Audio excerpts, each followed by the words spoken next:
Nous devons aider le continent africain. To live with us, the European dream. Good friend of Taiwan. Europe 1, bonjour. À votre revue de presse internationale, nous sommes d'abord au Japon ce matin. Bonjour Bernard Delattre. Bonjour. À la une de la presse japonaise ce lundi.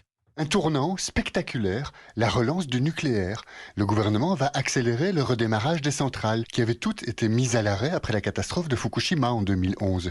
Et la durée d'exploitation des réacteurs sera portée à 60 ans contre 40 actuellement. Le quotidien financier Nikkei et le journal conservateur Yomiuri applaudissent. Ils jugent l'atome indispensable pour à la fois sécuriser les approvisionnements énergétiques, être moins dépendant du gaz et du pétrole russe et réduire les émissions de gaz à effet de serre.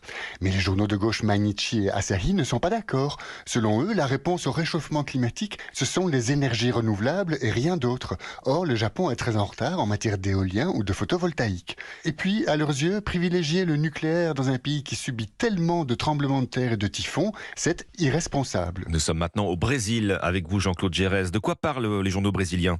De la participation du président Lula au sommet pour un nouveau pacte financier mondial qui se tiendra les 22 et 23 juin prochains à Paris. Cet événement, explique Poder 360, est destiné à proposer une réforme du système financier mondial afin que les pays les plus pauvres puissent faire face aux défis liés au changement climatique. CNN Brésil estime que pour Lula, ce sommet est crucial car il doit à tout prix trouver les moyens de financer la protection de l'Amazonie. Si la réduction de la déforestation est notable, la Folha de São Paulo rappelle que la Chambre des députés et le Congrès ont récemment adopté des lois qui mettent en péril l'environnement et les peuples indigènes. Pour le site Géon, la donnée simple, l'avenir de la politique environnement de Lula va dépendre des résultats qu'il obtiendra lors de ce sommet. Nous sommes enfin en Algérie avec vous, Nour Chahine. Les gros titres de la presse algérienne. Eh bien, on parle d'un projet majeur pour la sécurité énergétique de l'Europe. Il s'agit d'un gazoduc d'hydrogène de 3300 km.